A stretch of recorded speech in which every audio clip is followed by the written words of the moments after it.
देश दुनिया की रखे खबर, हर रोज हर शाम कानों कान सुनते रहें द लेंस पॉडकास्ट। रहे अपडेट लेंस के साथ। नमस्कार, आज तारीख है 3 मार्च, दिन मंगलवार। देश दुनिया की तमाम बड़ी खबरों के लिए आप सुन रहे हैं द लेंस का न्यूज पॉडकास्ट राउंड अप। मेरा नाम है पूनम ऋतु सेन। चलिए करते हैं खबरों की शुरुआत। ईरान के खिलाफ अमेरिका और इजरायल के संयुक्त हमलों का चौथा दिन जारी है, जिसमें दोनों देशों की सेनाओं ने तेहरान समेत ईरान के प्रमुख ठिकानों, राष्ट्रपति कार्यालय और सैन्य सुविधाओं पर मिसाइल और हवाई हमले किए। शनिवार से शुरू हुई इस जंग में ईरान के supreme leader Ayatollah Ali Khamenei की मौत हो चुकी है। देश में 40 दिनों का शोक घोषित किया गया है। 3 दिनों में ईरान में 2000 से अधिक बम गिराए गए हैं, जिसे ईरान में ईरानी रेड क्रिसेंट सोसाइटी के अनुसार कम से कम 787 लोगों की मौत हुई है। आज हुए हमलों में ईरान के नए रक्षा मंत्री अलरेजा की भी मौत हो गई है। ईरान ने जवाबी हमलों में इजराइल पर मिसाइल दागे और गल्फ देशों में अमेरिकी सैन्य ठिकानों को निशाना बनाया, जबकि संघर्ष अब लेबनान तक फैल गया है, जहां इजराइल ने हिजबुल्लाह के खिलाफ हमले तेज किए हैं।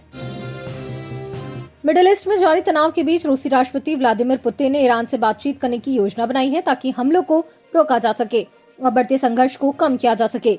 पुतिन ने सऊदी क्राउन प्रिंस मोहम्मद बिन सलमान और कतर के अमीर शेख तमीम से फोन पर चर्चा की, जहां दोनों ने क्षेत्रीय विस्तार की गंभीर चिंता जताई। क्रेमलिन के अनुसार पुतिन खाड़ी देशों की शिकायतें तेहरान तक पहुंचाएंगे और कूटनीति से स्थिति स्थिर करने की कोशिश करेंगे। इधर ईरान ने जवाबी कार्रवाई में सऊदी रिफाइनरी, कतर के रस लाफान LNG प्लांट और UAE के ऊर्जा केंद्रों पर हमला किए, जिससे वैश्विक ऊर्जा बाजार प्रभावित हुआ है। ईरान में आज स्कूल हमले में मारी जा चुकी 168 स्कूली छात्राओं का अंतिम संस्कार भी हुआ। पश्चिम एशिया में ईरान इजरायल संघर्ष के बीच स्ट्रेट ऑफ हॉर्मुज प्रभावी रूप से बंद होने से भारत की ऊर्जा सुरक्षा पर गंभीर असर पड़ रहा है। न्यूज एजेंसी ANI के अनुसार देश के पास क्रूड ऑयल और रिफाइंड उत्पादों का स्टॉक मात्र 25 दिनों का बचा है, जबकि अधिकांश रिपोर्ट्स 40 से 42 दिनों की बात कर रहे हैं। लेकिन आयात निर्भरता के कारण स्थिति चिंताजनक है। ईरान ने हॉर्मुज रूट को बंद कर दिया है और किसी भी जहाज को गुजरने पर आग लगाने की चेतावनी दी है, जिससे वैश्विक तेल सप्लाई प्रभावित हुई है और ब्रेंट क्रूड की कीमतें बढ़कर लगभग 80 से $85 प्रति बैरल पहुंच गई है, जो $100 के पार जा सकती है। हालांकि भारत सरकार ने फिलहाल पेट्रोल डीजल के दाम नहीं बढ़ाने का फैसला किया है और वैकल्पिक स्रोतों जैसे रूस से आयात बढ़ाने की तैयारी कर रही है। संघर्ष के बीच मध्य पूर्व में फंसे 2100 से भी अधिक भारतीय नागरिक मंगलवार को 7 विशेष उड़ानों से सुरक्षित स्वदेश लौट आए। पीएम नरेंद्र मोदी ने पिछले 2 दिनों में 8 खाड़ी देशों के नेताओं से फोन पर बातचीत की, जिसमें आज ओमान के सुल्तान, कतर के अमीर और कुवैत के क्राउन प्रिंस से चर्चा में उन्होंने वहां हुए हमलों की निंदा की तथा भारतीय समुदाय की सुरक्षा पर जोर दिया।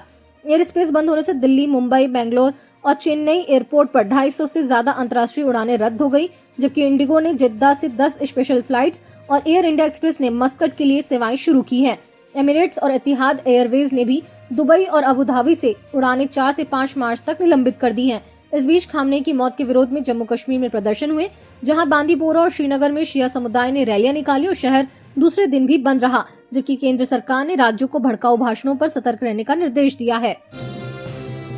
भाजपा ने आज राज्यसभा के लिए 9 उम्मीदवारों की पहली लिस्ट जारी की। पार्टी के राष्ट्रीय अध्यक्ष नितिन नवीन बिहार से राज्यसभा जाएंगे।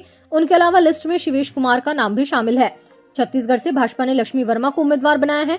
असम से तिराश गोवाला, जोगेन मोहन, हरियाणा से संजय भाटिया, ओडिशा से मनमोहन सामल, सुजीत कुमार और पश्चिम बंगाल से राहुल सिन्हा उम्मीदवार हैं।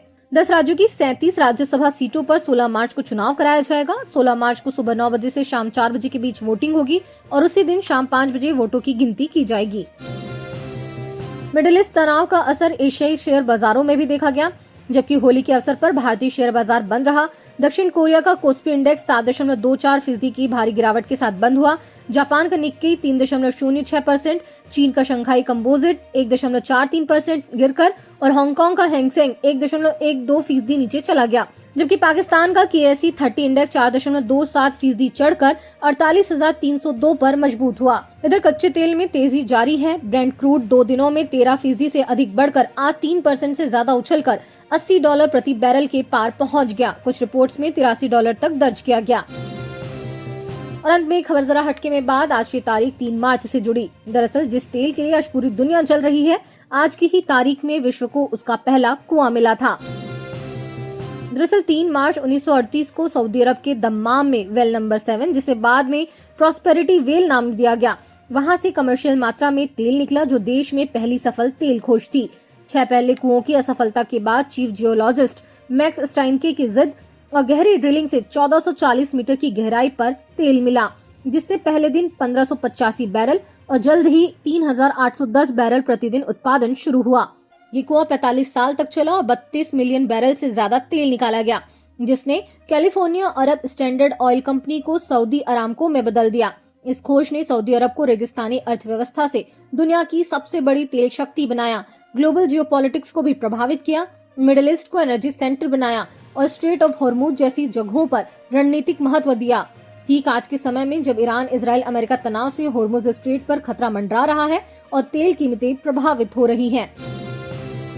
तो आज के लिए बस इतना ही। कल फिर मिलते हैं नई खबरों के साथ। खबरों को विस्तार से पढ़ने के लिए विजिट करिए हमारी वेबसाइट thelens.in। यूट्यूब के अलावा हमारे पेज को फेसबुक, इंस्टाग्राम और एक्स पर भी फॉलो करें। शुक्रिया। देश दुनिया की रखे खबर हर रोज हर शाम कानो कान सुनते रहें द लेंस पॉडकास्ट। रहिए अपडेट लेंस के साथ।